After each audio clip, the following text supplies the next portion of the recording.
It's much more than the palms in the sunny beach. Hi. So, Cheers to you. cheers to you as well. Thank you. So who do I have the pleasure of interviewing today? I am NATASHA RAE with Refund Professionals Tax Office. What is your business? I am an accountant. I went to school. I have my degree in accounting, but I focus solely right now on tax preparation, corporate taxes, individual taxes, quarterly taxes, anything that has to do with taxes I deal with. So you have a tax office? Yes, a tax office. Okay. And how did you start? Like, what made you want to open a tax office? Well, so I originally went to school for accounting, and while I was in school, I was working for an accountant, a black guy, and he taught me just so much. I learned so much from him. And he also had a tax business along with other accounting things. But how I really got started was when I met my son's father. He had a friend that had a tax office, and he used to just like get money to bring clients to his friend. His friend would give him like $100 a person. So he was like, you know what, you're in school, you're about to graduate, you're really good with accounting. I have a lot of clients, because he had like over 100 clients that he would send to his friend. He's like, why don't we just start our own office? Like, make the money in-house. I was like, I don't think we could do that, because I was working at the strip club and going to school. Okay. And I was like, I don't think anybody's gonna let me do their taxes. I work at a strip club. He's like, trust me, people love you, you're good with people, we're gonna do a good job. So we turned his mom's living room into a tax office. Literally bought one computer, one desk, and we just like trapped it out. So all his clients that he would normally take to his friend's office came to our office, aka his mom's living room. And it became so busy. We had so many clients that we had to move his mom out of the house, and because it was like a trap house. Cars were pulling up, and we were in there just like working from like early in the morning until late at night, 7 days a week. And that's what we did. And then we were like, okay, we got to open an office. So probably like midway into tax season, we opened our own office. And, you know, mom was able to go back to her house. But we did amazing our first year. We built a street team. We were paying people $100 to go out there and get clients. And our first year, I think we pulled in like 1,000 clients between both of us.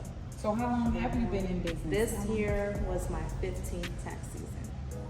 So I've been doing it for a while. I'm not with him anymore. When we split up, I opened my own office. So I've been on my own for about 12 years.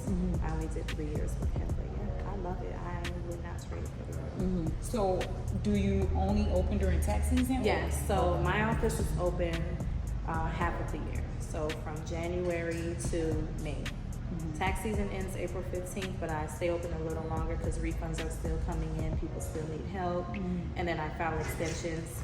And with the extensions, they have until October 15th to file their taxes. So I'm physically working all year, but the office is not really like open every day after May. Okay. So, but can anybody be a tax preparer, or do you have to be an accountant to be a tax preparer? Unfortunately, anybody can be a tax preparer. And the reason why I say unfortunately is because you have a lot of people that prepare taxes, but they don't do the right thing. But anybody can go online. Well, you have to have a clean record, because you have to go on the IRS website. You have to apply for a preparer tax ID number, and they do a background check. So if you have a bad background, you cannot get that number. And without that number, you can't prepare taxes and get paid for it. So technically not everybody can, but technically everyone can, because you don't have to have a license. You don't have to have a degree. But you don't have to be an accountant. And you don't have to be an Because accountant. you go to your accountant for everything. Yes. You don't have to, like, you could wake up tomorrow and go on the IRS website and apply for a preparer tax ID number. And if you have a clean record, they issue you your number, you buy your software, and you can start preparing your tax returns. Oh, wow. Yeah. So that's why I said it's kind of scary, because some people abuse that power, especially here in Miami. You know, this is like, you know, we know what goes on here in Miami. So in like the last few years, people have been opening tax offices and they haven't been doing the right thing. They've been shutting them down slowly but surely, but it kind of killed things for those of us that are really doing this, because people aren't really as trusting as they used to be. Luckily for me, I started before all the tax fraud stuff started happening, and I built my client base. Yes. You know, people So you trust basically me. have like a loyal clientele that just been coming to People you for trust years. me. It's all word of mouth. You cannot advertise and say I do taxes. People have to say, this girl is good, go to her. I trust her with my life. You can trust her. You can't just hand out business cards and say I do taxes and someone's gonna just call you. It's word of mouth. Definitely. So would you ever want it to expand it where you're like year round and actually? I now have 10 businesses that I manage year round. I deal with their accounting, I deal with their bookkeeping, I do their quarterly taxes for them. And the reason why I limited myself to 10 is because it's a lot of work. Like I have trucking companies, I have restaurants that I deal with, so I want to give them the full attention, not put too much on myself where it would take away from what I do for them. So I do those things. Okay, year-round, you yes. just you gotta be the chosen one. Yes, to do it for. exactly. Yeah. No, I understand. Yes. Most definitely. The IRS has something called Tax Day, which is usually on April 15th every year. It's been that way since the beginning of time. And on Tax Day, that's pretty much the last official day of tax season. But you can tell your tax preparer, listen, I know I'm not going to get all my documents to you by April 15th. Can you file an extension for me? And we go in, we file the extension for you, and then you have until October 15th to file your taxes with no penalties at all. If you file late, you still can file late until October 15th, but you may incur some penalties. Oh, okay. So you said you're only open until April, so half a year on, half a year off. Yes. So what do you do with your other half of the year? I like to consider myself a serial entrepreneur. So I just do so many different things. Right now, I am doing DJing. I went to DJ school about a year and a half ago. So I am officially a DJ. That's cool. I worked a few gigs in Los Angeles. So but with those gigs, those are mostly house music. So like the venues that I've worked at are more places where like families come. So there's not too much like stuff with curse words or words period. House music is kind of more just the beats, which is easier to play, of course, than hip hop, because with hip hop, it's just a lot of words, so it's a little harder, it's more of a challenge, but that's my first love, hip hop. So I'd like to do more hip hop venues, R&B venues, stuff like that. So that's what I'm gonna be focusing on this year, now that tax season is over. But yeah, last year I was doing mostly like venues with house music. So it was fun. I like it. I've always loved music, so I was like, you know what? I wanna learn how to actually DJ and possibly make some money off of it. And even if I never make any money off of it again, at least I know how to do it. So, So what was DJ school like? DJ school was fun. Like, it was 2 nights a week. We had like 5 different people in our class. And Were you the only girl? I was the only girl. And I was the only black person. So it was fun because it's like, they kind of go into like teaching you the basics of how to count. Because when we go to the club, we don't know what DJs really have to do. But when I went to that school, I had so much more appreciation for DJs, because you have to count the songs before you transition to the next one. You have to count the chorus and count this. It's all about counting in your head while trying to listen to the next track that you're gonna play, and transitioning, focusing on the crowd, seeing if people are listening, playing songs based on who's there or what time of day, what time of night it is. Like, it's a lot of work, but I love it. Like, DJ school was fun. At the end, we had a recital where you can invite your family and friends, and you play like a 15-minute set in front of everybody. So that was fun. That's cool. So did they teach you different genres of music or specific? So they basically teach you how to DJ, and when you do your sets, you can choose what type of music you want to play. So I always chose like mostly hip hop, or I did some Afrobeat sets with reggae mixed in. And then they were like, but we want you to explore house, because we have so many venues lined up for you that you can work at. So I did a few sets with them with house as well. So I could pretty much do any type of music, honestly. That's cool. Yeah. So did you consider DJ like a hobby, and then you gonna make it a career, or is it something that you I gonna wanted just to go make have money. fun? I knew that I wanted to make money with it, because I knew that I could. Because one, female DJs are on the rise right now. If you notice, when you go to venues, you see a lot more female DJs when you go out, especially here in Miami. It's just becoming so popular. So I was like, why not? I love music.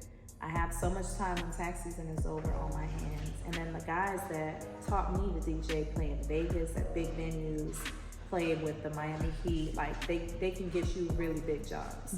So I was like, okay, I'm with the right team. Let me just try to make some money. And I've done like 4 paid events so far. So what's been your most proudest moment DJing? DJing? Yes. Just really getting up there in front of people that you don't know, watching them dance, watching them enjoy your music, seeing like how you can basically control the room and just make people have fun and enjoy themselves. When I see that, that just makes me so happy. So that's my most memorable, when I played at Sistrunk Marketplace in Las Olas, and I just looked down and everybody was dancing and having a good time. I always wonder, do DJ really pay attention to the crowd? Because sometimes I'm at parties and I'm like looking around like nobody's moving. DJ, are you not looking at the crowd? Is the 8 count? There's a lot of people that just don't care. They're just there to do their job, collect their check, and go home. And then you have the ones like me that I'm there to make sure everybody dances. And we were taught crowd control. Watch the crowd. If you see it's a bunch of older people, play some older music. If you have a crowd with younger people, play something a little newer. There's kids around, play clean music, you know, so you gotta do crowd control. Like that's our job. And you have some people that don't take it as serious. They just like, and play the song, next, next. If you dance, you dance. If you don't, you don't. But you got some club owners that'll tell you you can't come back because nobody was dancing. Why am I paying you? You know, so. But what I notice is like the strip club DJs are very different than DJs that do venues like Miami Beach, Las Olas. Strip club, nobody's really there for the, I mean, you're there for the music, but they want to see the booty, the titties, the girls. You want to hear the music too, but the strip club DJs, they just, and then they don't have to transition the songs into like, some DJs, they just play the next song, whatever they think the crowd wants to hear. When you're actually DJing at a venue, you gotta transition, you gotta make sure the second track blends perfectly with the first track. It's a lot of pressure. Strip club, nobody's really paying. So, but would you DJ in a strip club? No, because you gotta talk shit. Oh. I can't talk shit. I'm too like proper. I tried one time at home on the mic and I sounded just like a white girl. I really did. I was like, they would not let me work at a strip club because I would be like, you know, tip the girls, they shaking their ass. Are you originally from Miami? Yeah, born and raised in Miami. You don't know how to talk. I know how to talk.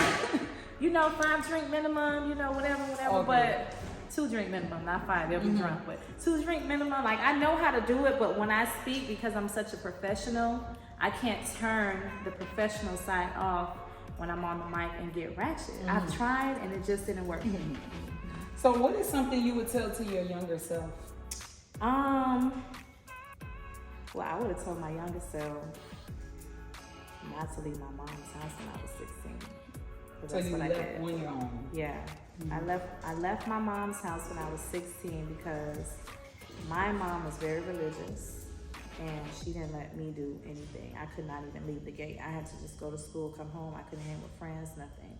So, you know, I just was like, I want to do what I want to do. I met a guy and he was like, come live with me. You know, you can do what you want, wear what you want. And I let him trick me into thinking that I was going to have this great life with him. When really he was not a good person at all. And I went through a lot of things that I could have avoided had I stayed at home. So that's what I would tell my younger self. Stay home, listen to your mom. And when the time is right, then get out into the world. Because I was forced to, from the age of 16, take care of myself. You know, I'm 36 now, and 20 years of me just always taking care of myself. I would have wanted that whole, I went to college, but I wanted to have that whole going off away to a university. Like I went to Miami-Dade Community College, so there wasn't no staying on campus and stuff like that. I would have wanted to get away, go to a university, get that whole college experience, maybe join a sorority or whatever. So that's what I would have done differently. Even though I made it successfully by the grace of God only, without having that college experience, I would like to go back and do that. I never went to prom. because my mom was, was so strict and this and that. I would want to go to prom, definitely, and stuff like that. That's what I would do if I was younger. But everything else, I would keep the same. But you don't think that it molded you to hustle how you hustle? It did, because who's to say that if I wasn't forced to survive on my own, that I would have worked as hard as I did with my business. That's true. So, even though you lived in Miami your whole life, congratulations, I see you bought a home. Yes, I did. Well, where did you buy your home? So, I am actually moving to Atlanta this weekend. Okay. I purchased a home there. I wanted to purchase a home here, but the housing market is just terrible here. It's like they're charging you so much more money. Like the house that I have in Georgia is a 5-bedroom house. And it's in the 400s, where here the house would have been like 700s. So it's like highway robbery because of the name. Miami, we have the beach, we have the girls, we have the nightlife, and it's just a hot commodity. Everybody's moving here. The pandemic, we were like one of the only cities that was booming, wide open. So everybody moved down, and it's just like I couldn't do it. I felt like I was being robbed. So I was like, I need a home for me and my son, and that's why I chose to move to Georgia. So you're not gonna miss the beaches?